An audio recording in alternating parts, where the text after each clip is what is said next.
What's going on, everybody? KD here, and welcome back to the 21st official episode of the King Darius Experience. Today's awakening and empowering is coming by way of helping you not become attached to your original ideas and your original strategies, right? So every aspect of our business requires strategy and requires ideas, right? That process of innovation in our sales and product development, in our content infrastructure, in our social marketing and distribution, our one-on-one connection, and our sales and business development. We are strategizing and creating ideas in every aspect of our business as a creator.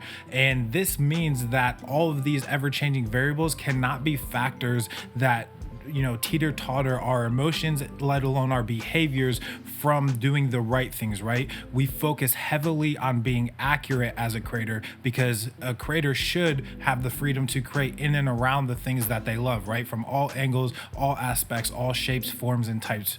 These are things that we mention quite a bit because it's important to keep that frame of mind of how to think about approaching your ideas and your strategies, but it's equally important, if not far more important, not to get attached to what your original strategies and ideas were. So let's talk about this in context of how I categorize my content opportunities, and then furthermore, how I categorize my sales opportunities. So when it comes to content opportunities, or even just content development in general, so one of the things that I focus on internally, right? This is what I talk about for myself, so what I practice for my own brands, and this is what we teach to our creators and our clients as well, that there's a fine line between your macro relevance and your micro relevance, right?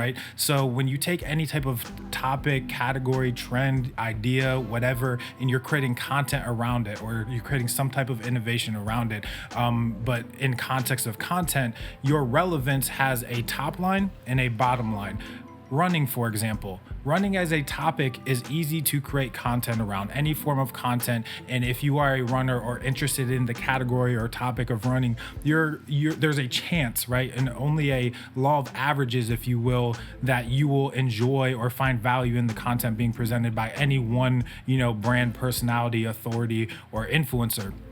However, there's that bottom layer of relevance that then further classifies with indicators what type of running that is, right? Are you a long distance runner? Are you a short distance runner? Do you run during other activities, like while you're playing sports, while you're doing activities with the family? Is it a leisurely thing? Is it a competitive thing?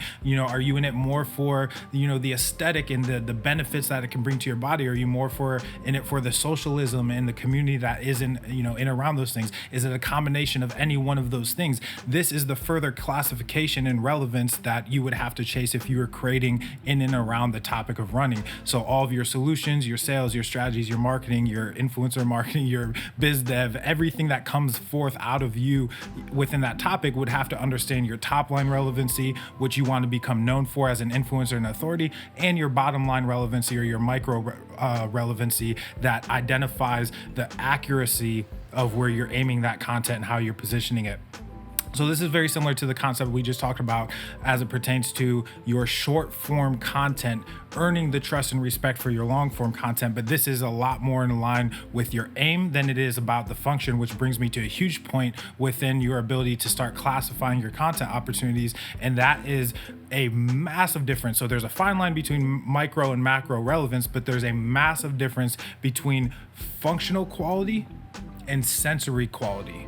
And let me explain, right? So in and around running, functional quality would be, do these shoes work?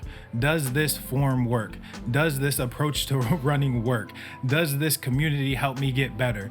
Do these workouts actually make me faster, quicker, stronger, etc., right? That's functional quality, right? Then if we go into sensory quality, that's more so of how is this being presented to me, right?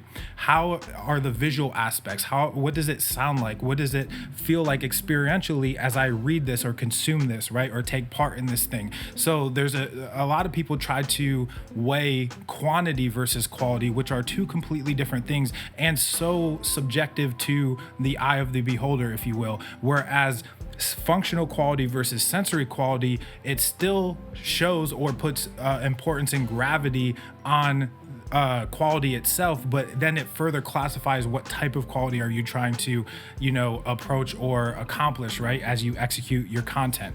And the reason why I wanted to identify that is because a lot of people are chasing sensory quality, right, and more specifically visual quality within sensory quality. But a lot of people are chasing sensory quality with their content because they want the massive productions, they want the latest equipment, they want it to look pristine, they want the lighting to be perfect, the audio to be great, and they completely ignore functional quality, right? That's not what they're referring to when they say, should I focus on quantity versus quality? They're saying, hey, I have an iPhone and not, a $5,000, interchangeable lens mirrorless camera or what have you. That's what they're referring to, sensory quality, because they think sensory quality is a means to results or traction for their brand. But functional quality is far more important than sensory quality, because functional quality is very binary. It either works or it doesn't. It's either functional or it's not. Sensory quality is very subjective to the consumer or the end user that thing is being presented in front of. So your job as a creator is to make sure that you have functional quality in your content before you have sensory quality, or before you have the ability to have sensory quality in your content. So how I start to categorize these opportunities is I take all of these things into consideration, right? Macro versus micro, functional versus sensory, right? I start short form versus long term. And then what I do is I start categorizing them by 3 levels: level 1, level 2, and level 3. I personally go from level 1 to level 3, as level 1 being the lowest, level 3 being the highest. You can go opposite. It's just a way to classify something. But I start categorizing between level 1 and level 3 in regards to what behaviors, actions, or execution items are going to lead to certain opportunities. And my personal indicators would be the engagement I get from those and how they lead to a specific objective, right? So level 1 opportunities would be your ones that are a little bit more optional. That's your micro relevancies, whether it's your content or you're being featured in somebody else's content or collaborating with somebody else in the creation process of content. Level 2 would be your medium, like, hey, this could pull some weight. This is a good topic to cover. It has a little bit further relevancy aside from the macro relevant layer or the macro relevant topic. So I'm going to go a little bit deeper with this. And then your level 3 is, this is the type of content where if a person reads, consumes, watches, listens, hears, observes this piece of content, right? This form of media, there is almost nothing else they can read, watch, listen to about this thing and get more value than they're getting right now. That's the process of becoming indispensable within your content presentation, right? So I start categorizing these behaviors in level 1, level 2, level 3, and then I just calendarize them, if you want to call it that, throughout my editorial for content and social. And I make sure that my behavior matches my ambition of what I'm trying to get out of that content. That's how you calibrate. That's how you align content to make sure that it's actually working for your brand. And then if you take this deeper, that same approach of categorizing content then flows into your process of categorizing sales and business development opportunities, right? So if you take that same approach of level 1, level 2, level 3, level 1s, are good opportunities, but they're a dime a dozen. I can generate more of them. It's really not that hard to come by, and it doesn't cost me that much to actually obtain these opportunities. Level 2 would be like, oh, I'm going a little bit deeper. It's probably your core product, either the core version of it or a variation of the core version of your products. Level 3 is more of your high ticket, opportunities, things that can give you a little bit more breathing room. I used to always use the analogy of your steaks and nuts business clause, right? If you're a squirrel, your idea is to build a nut pile because that's like your cash flow. That's going to keep you alive during hibernation. That's going to be where you draw all of your energy, nutrients, and things to sustain life, as a business. Whereas a steak, you get one of those, you could eat that and potentially not eat for 3, 4, 5 days, right? So if you scale that ratio up to what a business, your steak would be a type of transaction that gives you the breathing room to potentially not have to focus on, more selling or the acquisition of new sales for, 2 weeks, a month, 3 weeks, or what have you, depending on what your sales cycle is, or, the tier and pricing of your products. So if you begin to categorize your business development opportunities, because your content is creating these opportunities, right? It's leading to more intake or inbound qualified leads coming into your brand. So if you're not categorizing your sales opportunities in the same way, it's kind of going to get jumbled, and you're not going to be able to follow and provide value to your potential customers on their path to purchase. So a really good example of this and how this pertains to making sure that you're not putting too much emphasis on your original, strategies and getting attached to them is your ability to adjust and create what I refer to as back channels. This is why I internally refer to them as. And what I mean by that is I originally created Sacred Media House as a custom content, advertising, social, right, and biz dev firm, right? I help people in those areas. Me and my team of media specialists and strategists, we call ourselves, storytellers and strategists. That's how I wanted to present us as that macro layer of relevancy within our industry. Well, there's also micro relevancy within my sales infrastructure as well. And as I began to talk to more clients, as I began to get more opportunities, as I began to send out more proposals, as I began to onboard more people, and then start to ask questions and understand why they chose to do business with us, et cetera, et cetera, et cetera, I started to realize that there's a huge gap between the macro relevancy and the micro relevancy of even how I'm presenting my sales content, right? So one of the things that I did was I created a back channel. I'm not gonna tell you the name of it yet, but you're gonna see it soon in the next week or so. But I created a back channel that's specifically for content creators who don't have enough money to pay for marketing retainers,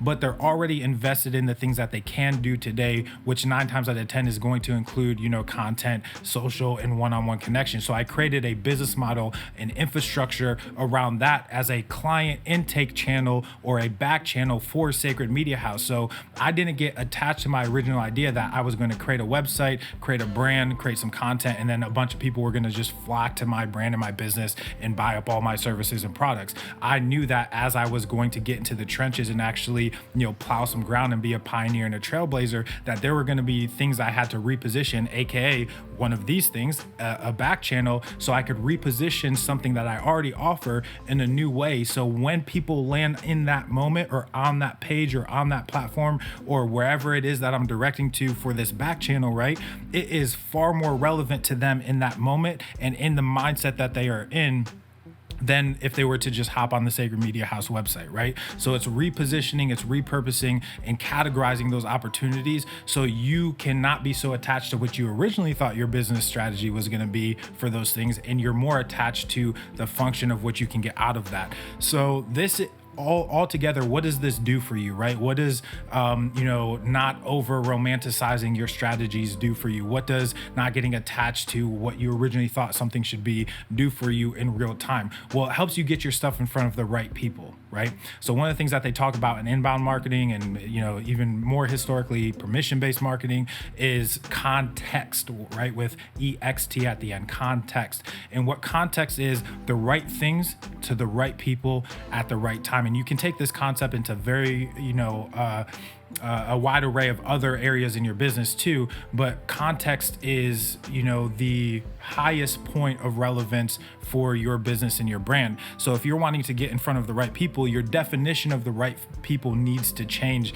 astronomically. Most of us get upset, discouraged, lose energy, and then, shortly after lose effort when the people we think are the right people are not responding to our content, are not buying our stuff, are not downloading our things, are not giving us their information. And this can be, overall, plateauing in nature for a business owner or creator. Well, you need to redefine who those people are, because true relevance and true context, if you follow the process of everything we talked about in this podcast, is going to come by way of you doing and then adjusting, right? So the problem is when you are targeting the wrong people, and this is the punchline of this entire podcast, when you are targeting the wrong people, it creates behaviors subconsciously for you where you only care about them because they can give you money, not because you actually care to help them or provide value for them. And you don't want to get stuck in this downward spiral as a creator, as an entrepreneur, as a budding small business owner, however you are positioning yourself or whatever you're trying to grow. You don't want to get caught in that cycle, because if you only care about what people can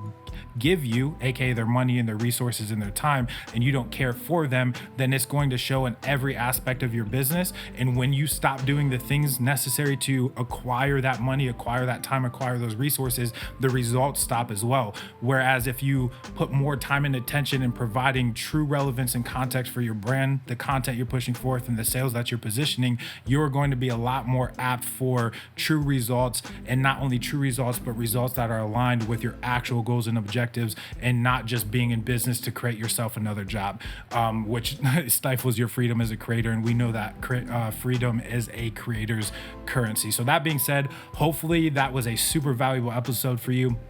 I feel like it was super valuable even for me as I was talking that out. Other than that, we will see you in episode 22 of the King Darius Experience. Peace. Hop out the range. I'm feeling strange. I might be crazy. None of your phase me. I took a sip, I'm not acting my age. I took a trip, now they got me on stage. Hop out the range. Hop out the range. Whoa, this a new range, new page. Got me in a new country, new stage. I ain't signed no deal, I'm too paid. I do not have chill, I'm too crazy. I do not take L's, I'm too Brady. I might be frosted, I'm not flaky. Don't know what it cost me, it's all gravy. Turn on that faucet and just pay me.